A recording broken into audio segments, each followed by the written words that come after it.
Gamini D সিলভাকে পরামর্শ দিচ্ছেন এক ভিনদেশি ব্যক্তি।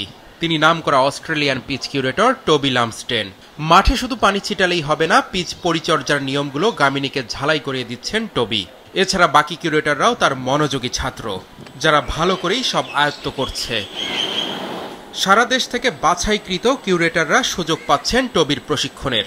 Melbourne cricket ground, ICC academy সহ পাকিস্তানে কাজের অভিজ্ঞতা আছে টবি লামস্টেনের। প্রথমবার বাংলাদেশে এসে মাছরাঙ্গাকে নিজের পরিকল্পনার কথা জানিয়েছেন টবি।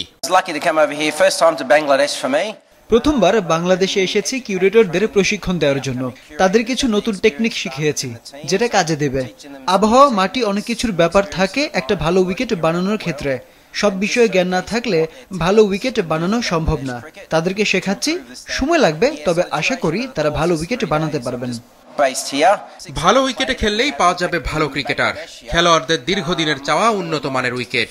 সেই লক্ষ্যে কিউরেটরদের এক করে প্রশিক্ষণের ব্যবস্থা করেছে ক্রিকেট বোর্ড। গামিনী অনেকদিন ধরে কাজ করছে বাংলাদেশে। তার সাথে আমার অভিজ্ঞতা শেয়ার করেছি, কি করলে আরো ভালো হবে, আরো মানসম্মত উইকেট বানানো যাবে, এগুলো তাকে বলেছি। 3 দিনের প্রশিক্ষণ শেষে আবারও অস্ট্রেলিয়া চলে যাবেন টবি। তবে প্রয়োজনে যে কোনো সময় আবারও আসবেন বাংলাদেশে।